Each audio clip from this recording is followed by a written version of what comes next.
Right ఇక breaking news చూస్తున్నాం. గన్నవరం కేసులో హైకోర్టు కీలక ఆదేశాలు ఇచ్చింది. టీడీపీ నేత బుద్దా వెంకన్నకు సిఆర్పీసీకి 41A కింద నోటీసులు ఇచ్చి విచారించాలని హైకోర్టుకు స్పష్టం చేసింది.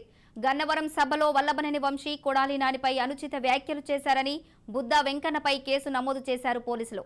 దీంతో హైకోర్టులో పిటిషన్ దాఖలు చేయగా విచారణ చేపట్టిన హైకోర్టు 41A సిఆర్పీసీ కింద నోటీసులు ఇచ్చి విచారించాలని ఆదేశించింది.